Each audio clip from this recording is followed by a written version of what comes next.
What I'd like to talk about today is how excitatory synapses in the hippocampus interact with one another during the induction of synaptic plasticity, and in particular, long-term potentiation. And I've become really interested in a particular type of long-term potentiation, or LTP, that's dependent on a unusual, maybe not unusual isn't the right word, but a specific type of postsynaptic action potential firing called a complex spike burst. Right? So the experiments I'll show you today were all done using the experimental preparation that's shown here. I have two stimulating electrodes placed in the CA1 region of the hippocampus to activate, thank you, activate independent groups of presynaptic fibers, and then just using, there we go, just an extracellular electrode to record synaptic potentials from a population of postsynaptic cells. And the postsynaptic, or the pattern of stimulation that I'm using is shown here. So I'm going to take these two synapses, or groups of synapses, I'll call them S1 and S2 synapses, and at one of them deliver a brief train of theta frequency stimulation. So that's 5 hertz stimulation, just single pulses, and doing that for, in these experiments, 15 seconds.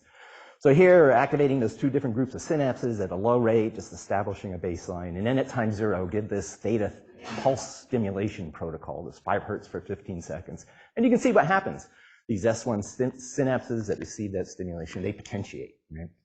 And it's synapse specific. These S2 synapses, they weren't activated here at time 0, and so there's no LTP. So this is the form of long-term potentiation that I've been investigating. It's a little weird in that 5 hertz stimulation isn't a very high frequency. In 15 seconds, I mean, that's 75 pulses. That's not a lot. Typically, long-term potentiation is induced by high-frequency stimulation, 100 hertz or more.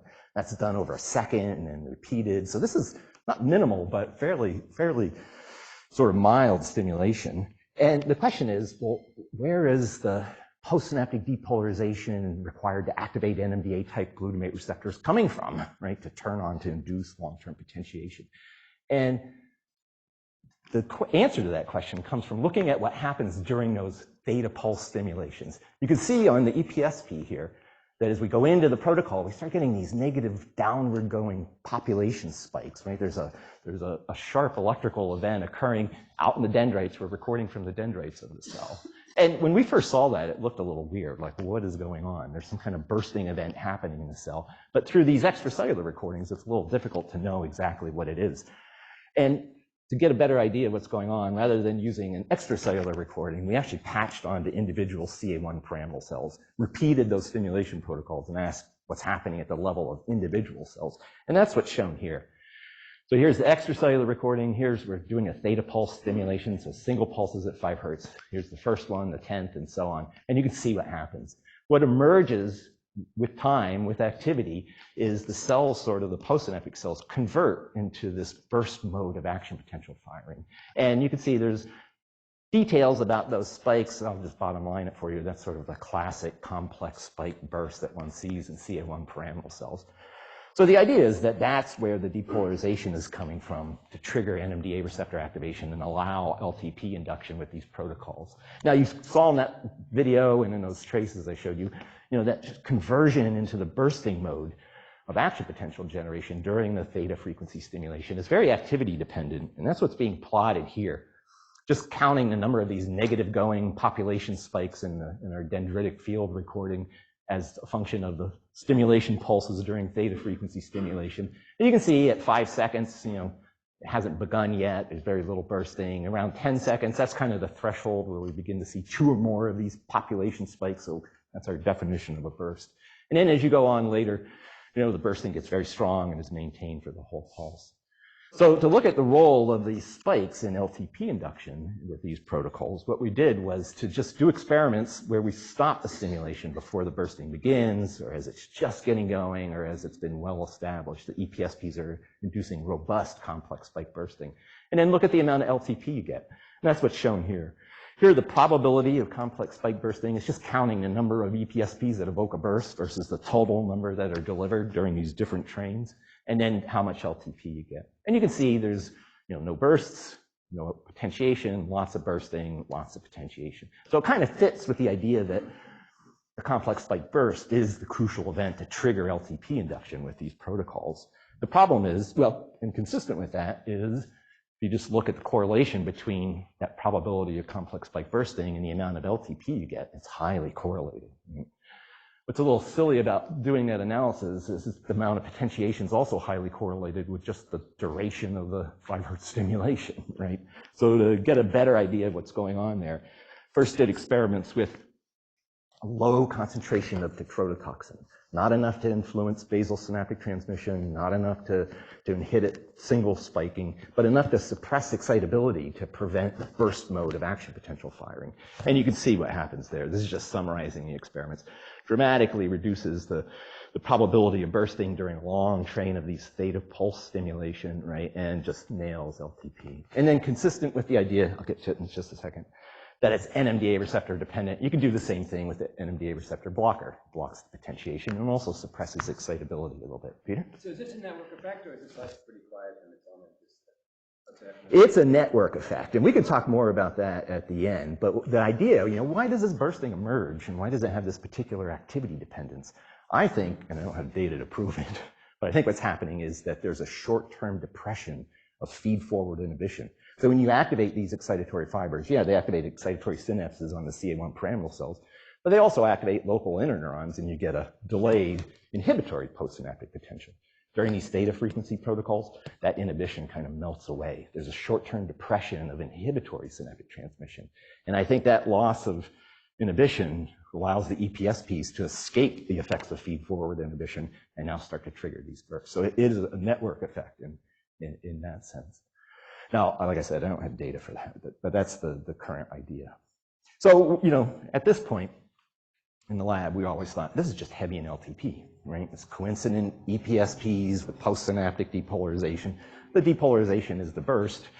And so we're using these protocols as just a different way to study Hebbian forms of plasticity. But with the discovery of behavioral timescale plasticity, which I think most of you have heard, this idea of Jeff McGee's work in the hippocampus and place cell formation, and showing that there's a very unusual type of plasticity that can operate over very long timescales in terms of presynaptic activity and postsynaptic bursting or depolarization. We kind of looked at that and thought, maybe we've been studying behavioral timescale plasticity, not conventional Hebbian LTP with these protocols, and didn't really know it. Right? So the experiment we did to get at that is shown on the next slide. We took our 2 stimulating electrodes, so our S1 and S2, we're activating different groups of excitatory fibers onto these postsynaptic CA1 pyramidal cells. And we're going to ask whether the burst mode of firing that gets generated, right, is that synapse specific? So if we only give that burst mode of firing or pattern of stimulation that triggers bursting in the postsynaptic cells, say to these S1 synapses, is that restricted to these synapses? Or is it, once the cells get into that complex spike mode, can other synapses take advantage of that, sort of in a cooperative fashion to undergo LTP? So here's the experiment. We're going to, on the first, up at the top here, we're just going to do a control experiment, do 5 Hz stimulation just for 5 seconds to just the S1 synapses. And you'll see what happens. Not much. The EPSP gets a little bit bigger, but then it starts to decay away. It's too short. There's no bursting. All right. Now the critical question is, what if we do this? What if we do this protocol? Right. 10 seconds here, enough to get the cells into the burst mode, and then activate our S2 synapses, right, with the same pattern of stimulation. And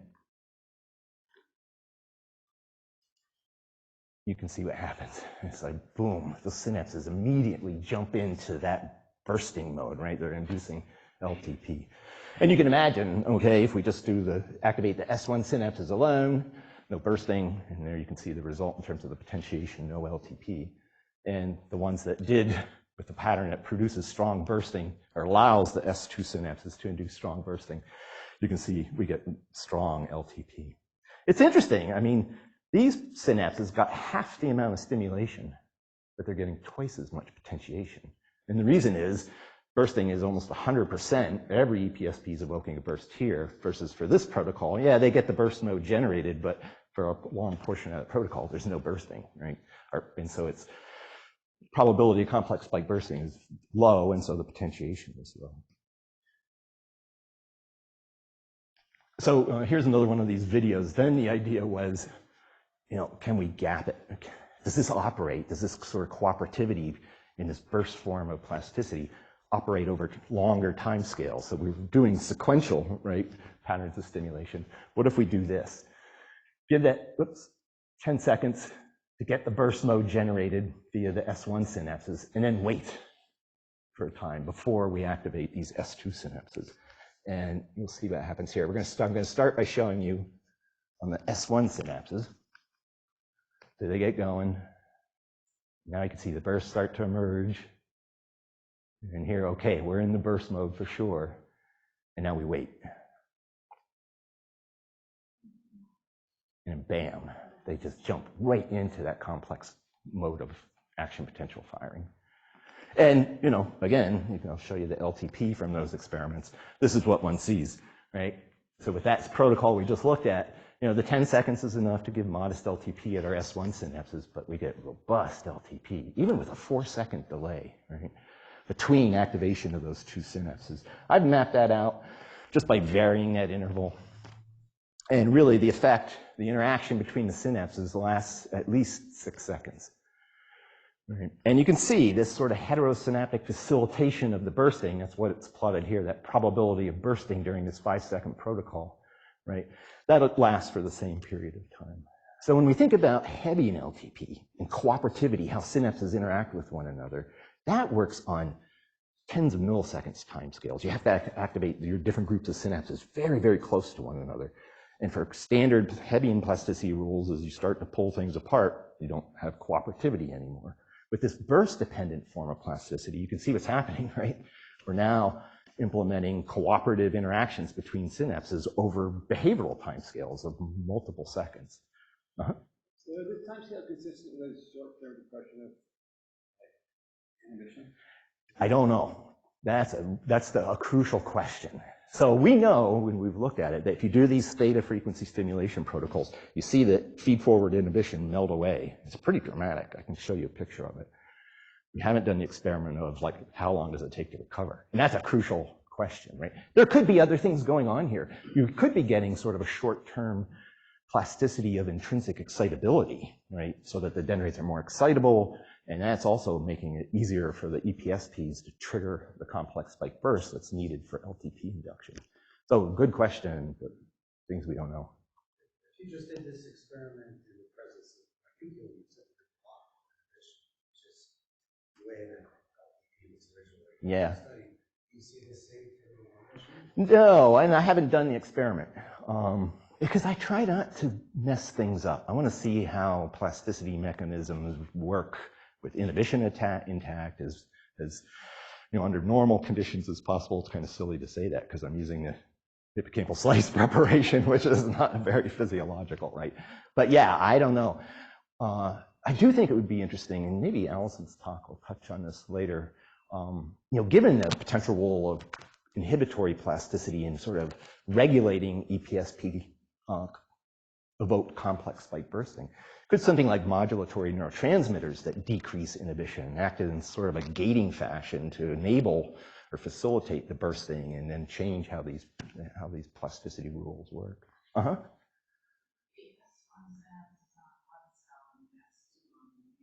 They're on the same cell. So this is a convergence of inputs onto the same postsynaptic cell. Now the recording technique we're using is looking at a population of cells. So we're recording the summed events coming from multiple postsynaptic CA1 pyramidal cells. Yeah. I know that the data you were showing us that they're on the same cell, but I'm asking. Oh, on one and on the other. Oh, that's an interesting question. Whether there would be some kind of, you know, transcellular mechanism at work that could happen. Yeah, interesting. Yeah. I was just curious about your experimental setup. So can you, since you try to find two independent pathways, can you exclude that you're also stimulating the Taft synapses from the entorhinal cortex? Probably not. Because you know probably, right, that our work shows that entorhinal cortex is necessary for complex spike bursts to happen. So I'm just curious about that. Yeah, that's a really good question. So for everybody else, people who might not know, you know, one way these bursts can get generated, this complex spike bursting, is via a plateau potential, basically an action potential within the dendrites of these CA1 pyramidal cells. It produces a long-lasting depolarization, and as that current comes down to the soma, it triggers off complex spike bursts. And one idea that Christine's getting at is that the apical tufts of CA1 pyramidal cells receive inputs from entorhinal cortex, and when they're activated, they can trigger those dendritic plateau potentials and complex spike bursting. So in our experimental conditions, our our stimulating electrodes are in stratum radiatum. We think we're activating the Schaefer collaterals, but we do our experiments in the mouse hippocampus, which is very small, and I don't think we can really rule out that as we're stimulating these independent Schaefer collateral inputs, we might not also be getting some of the entorhinal cortex, and maybe that's certainly could contribute to the bursting. Yeah. We should do experiments that specifically try to look at that. That would be really interesting. Dean. Prediction that arises from the short-term depression of, say, PV neurons is that it might be intensity dependent. So how do you choose? It looks like you're using pretty high intensities. Yeah. So you might predict that as you use lower and lower intensities, you have less overlap in activation of the inhibitory neurons. So the effect would go away, this cross-pathway effect. It would be interesting to look at. I don't think our responses are that intense. So we're setting the stimulation intensity to evoke a field EPSP that's about half of the maximal, right? And many years ago, I thought, well, how strong is that really, right? And so did dual recordings, patch onto a CA1 pyramidal cell, have an extracellular recording, set the stimulation intensity according to how we normally do it, and ask, well, how big is the EPSP in the CA1 pyramidal cell? And it's about 5 to 7 millivolts. Not big enough to evoke an action potential, so it's not gigantic. But I think your point is a good one. Yeah. The question of overlap on the PE neurons. Yeah. Uh-huh. I'm sorry, maybe I missed it. How do you know that these two pathways you're stimulating converge on the same neuron, as opposed to just the same neighborhood? It's one of the great features of the hippocampus and the anatomy of the hippocampus that we know based on the connections from these Schaefer collateral fibers, which come from the CA3 pyramidal cells and how they behave, that they're converging onto a common cell. Now, because it's a population recording and extracellular recording, there could be within our responses some cells that are only getting one input, some that are only getting the other, and some that are getting both. So that's a variable that we're not controlling for. But given how the anatomy is put together, we know a large fraction of what we're recording is from cells that are receiving coincident input.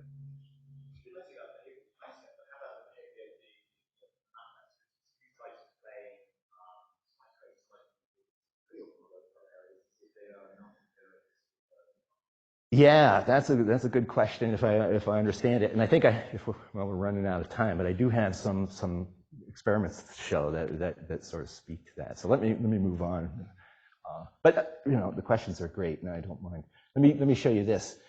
This is kind of a gee whiz sort of experiment. I wonder what would happen, and something interesting happened, right? So here the protocol was, let's take one set of synapses, do this 5 Hertz stimulation for 5 seconds, then wait 5 seconds, and then do it again. So a little doublet of stimulation. And that doesn't do much. Here's the S1 pathway that got that, not much LTP, and there wasn't much bursting. These histograms are showing a number of those population spikes that are evoked by each EPSP, so across all of the experiments. So you can see here the probability of bursting during this last train was low, LTP was low. If we just do the 5 Hertz stimulation for 5 seconds to the S2 pathways alone, of course that doesn't evoke bursting, doesn't give you LTP. So here's the crazy thought experiment, and that was, what if we merge these two patterns of stimulation, right? So that we fill the gap, right, between the bouts of S1 theta pulse stimulation, just put that in, right, to the S2 synapses. And the idea was, this activity-dependent emergence of the complex spike bursting, well, we're providing the extra activity needed to do that, right? So we should get bursting during this last train on the S1 synapses that should facilitate complex spike bursting and give us LTP. And that worked. Right? And there's the data here. You can see the facilitation of the bursting in the histogram. So now essentially all of the EPSPs during this last train are evoking complex spike bursts, getting strong LTP. So that's good. That was fun. Here's the kicker. The S2 synapses also potentiated. Right? That was totally unexpected. This protocol alone, 5 Hertz alone, to the S2 synapses doesn't do anything. Right? Now you might think, well, okay, what's different between everything I'm showing you here is we've got this little doublet of 5 seconds on S1 and then 5 seconds on S2. Is that giving us that weird S2 potentiation? And it's not, right? We do that alone by itself and it doesn't. So this, I think, is behavioral timescale plasticity. I think what's happening here is that with this pattern of stimulation, what's getting changed at these S2 synapses is the setting or the induction of something called an eligibility trace, right? Some biochemical event at the synapse that doesn't have a direct effect on synaptic strength. It's not producing a long-term potentiation of synaptic transmission, but is rendering that synapse eligible for potentiation if some other inputs now trigger bursting, right? Trigger a complex spike bursting. So that's what appears to explain this data. To look at that idea, just started again, looking at the time course of this, right? How long does that potential or putative eligibility trace set at these S2 synapses last? Here you can see experiments where we gapped it by 2 seconds, still works, right? We still get strong potentiation. Here's a collection of experiments varying that time interval. And really, you can pull things apart up to 4 seconds or so and still get potentiation at those S2 synapses, suggesting that these eligibility traces that are getting updated and potentiating synapses by bursting that occurs later, well, they persist for about 4 seconds. Sorry, negative numbers means S2 was before S1? Yeah. So that's right. This negative numbers, it's all this relative to that. So this is becoming before this last train of stimulation given to the S1 synapses. And of course, the interval here is positive for these guys. And you can see they potentiate as well, the S2 synapses. And they're potentiating because we're getting that activity-dependent facilitation of the complex spike bursting.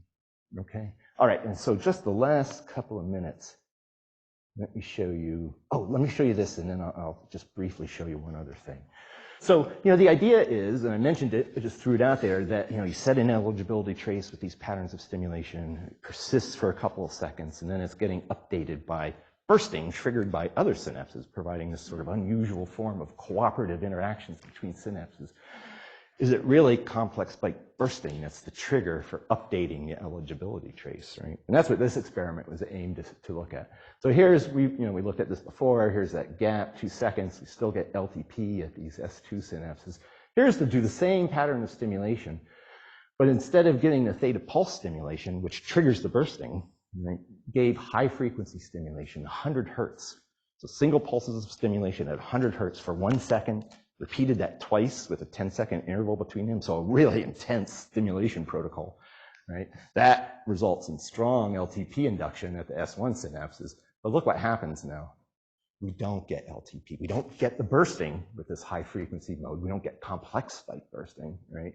And we also don't get LTP. So it really suggests that that burst mode of firing, triggered by other synapses, is able to update eligibility traces and allow the induction of LTP at other synapses, even over time intervals of seconds or more. Okay, and then just finally, let me show you this. I want to talk a little bit about competition.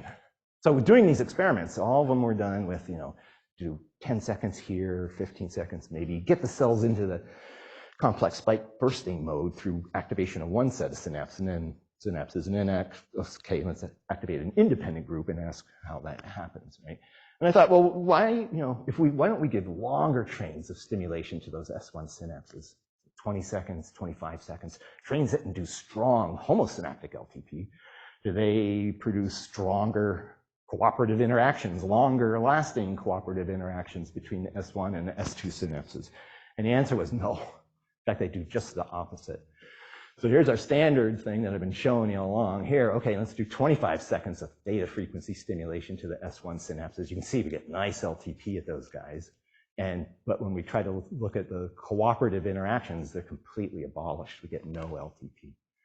So these longer trains of stimulation that produce greater bouts of EPSP evoked complex spike bursting, they induce great homosynaptic LTP. They also produce a competitive state now, where the induction of LTP at other synapses is blocked. It's really strong. Maybe I'll end with this one. Yeah, I should end with this one. Oh. Let me end with this one. It can essentially, in some cases, act like a winner-take-all type of competitive interaction between the synapses. So this experiment, what was done was to give a total of 30 seconds of that theta stimulation to evenly divided between the S1 and S2 synapses, so 15 seconds each. You get great bursting, both of them potentiate, so there's our sort of control experiment. The idea was, what if we just change the relative amount of stimulation given to one set of synapses or the other? So still 30 seconds overall, but most of the activity is being delivered, most of the stimulation is being delivered to the S1 synapses, and you can see what happens. They grab all the potentiation, and there's no LTP induced at these S2 synapses. Now you might think, oh, okay, in 10 seconds of stimulation to those S2 synapses, that's not a lot of stimulation, so it might not be surprising that you get so little LTP, but we can just bring the LTP back on those S2 synapses, not by increasing the duration of S2 stimulation, but reducing the amount of activity that's occurring at the S1 pathway. So that now we've got equal amounts of stimulation across the two groups of synapses. Right? So, again, it's a very strong inhibition or competitive state that emerges from the synapses. Let me jump to my conclusions since I'm out of time, or take your question, Bean. Did you have a question? No. So yeah, basically to sum it up, and if anybody's interested, I'd love to talk more about this later on. I can show you some of the things I have. I really think there's two distinct types of cooperative interactions that can occur. There's this heterosynaptic facilitation of complex spike bursting that occurs during theta frequency patterns of synaptic activity. And the cells, that persists, that facilitation bursting persists over time and can allow the induction of LTP or facilitate the induction of LTP at later time points, seconds later, right? There's also a kind of retroactive form of cooperativity, right? Where patterns of activity set an eligibility trace, and then later inputs that trigger bursting can now update those eligibility traces and also produce complex spike bursting. So another distinct form of cooperative interaction. And all of these work on second-long timescales, so very, very different than conventional Hebbian plasticity rules, right? Where everything, synapses have to be active within 10 milliseconds. So this is 2 orders of magnitude in time different, right? So very, very different. And then I'm really interested in these competitive interactions, so I hope to talk to some of you more. I didn't get that chance to show you all the data here. But the idea is that when synapses undergo really robust, as LTP gets strong, right? There's a whole other process that kicks in, sort of competitive interactions kick in that just shut down the ability of other synapses to undergo potentiation. I think that's acting as sort of a very rapid negative feedback form of homeostatic plasticity that sort of wrestles LTP down, keeps it from getting out of control, right? Now, that's just a thought. I don't have data to show that, but I can, if you're interested, show you some more of the properties of that competitive mechanism that kind of fit with that idea. Okay, so 3 minutes over. I think that's pretty good. So the competitive thing is quite interesting. It seems like you have on that time scale almost a soaking up of the eligibility factor. And certainly I think Yasunori is going to talk about various waves of complex formation of proteins within postsynaptic complexes. And this really seems to me like you're sequestering. That there's a limited factor that's getting taken away. Yeah. It would be really nice to see this on a single cell level. Yeah. Where you could image the localization of particular proteins. Yeah, I think that's a great idea. One of the things I'm struggling with on this project is I'd never say this in an NIH grant, but the parameter space is huge. You know, the pattern, the timing, the time between them, the intensity of stimulation came up. And so these extracellular recordings are great for that. I mean, I can just buzz through a whole bunch of different experiments. It's not high throughput, but it's close, right? And so my plan is to work out these general properties as best as possible. And then, yeah, I think that's the obvious way to go, is now to go down to the single cell level. Yeah, the competition is really interesting. How does the time scale of that from 10 to 20 seconds relate to the duration of the complex spike? Do you really need to postulate some kind of soaking up of intracellular resources, or does it just relate to when things are being integrated? Yeah, that's a really good point. And you don't have to postulate sort of the soaking up of limited resources. Actually, what I think my primary mechanism for that competitive state between the synapses is heterosynaptic depression.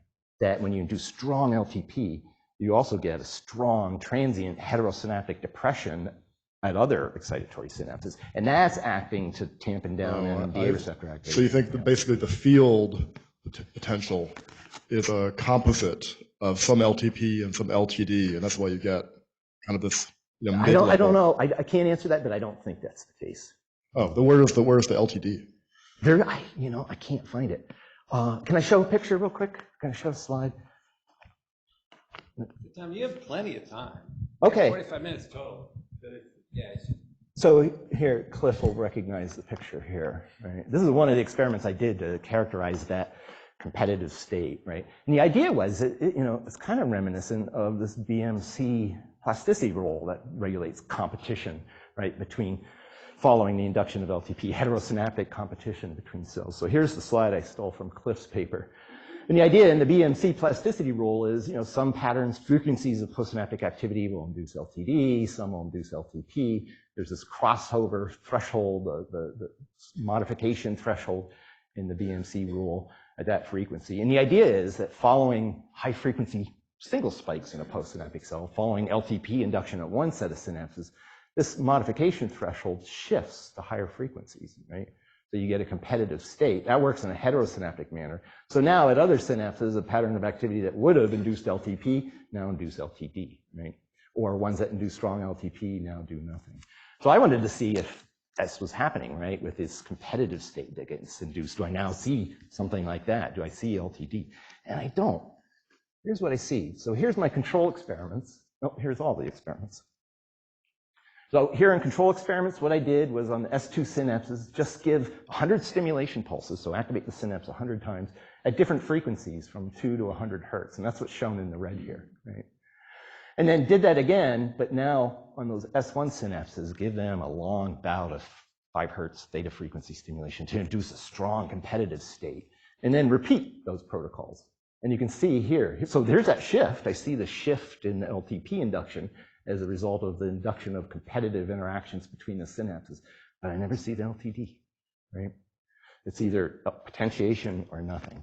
Now again, going back to the idea of parameter space, right? Maybe 100 pulses isn't enough. If I did different patterns of stimulation, longer patterns, maybe an LTD-like process would emerge.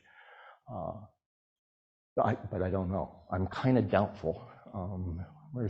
One idea, and I might not have this right, in behavioral timescale plasticity, in vivo, the second long form of plasticity that operates on second long timescales, is that there isn't LTD there either.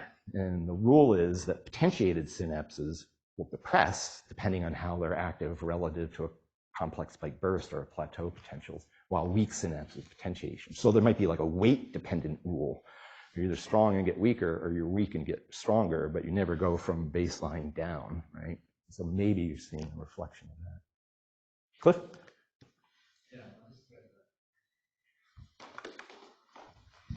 Yeah, it's really interesting work. Tom, it'd be interesting to see more of single cell recordings to know what's happening, because it looks like to me that you could have competitive interactions between the reduction in synaptic inhibition that you talked about, but then spiking induced AHPs, which would be working against LTP, right? And that they're fighting each other in this theta pulse that's stimulation, and that when you do your competitive one and get impaired LTP, you might just have so much spiking, such strong slow AHPs that it makes everything's riding on that negativity. The single cell recordings is a great way and very straightforward way to address that. One thing that might speak to that, let me show it to you. Oops, wrong way here. You can tell I had a lot I was going to talk about. Oh, where is it? Here.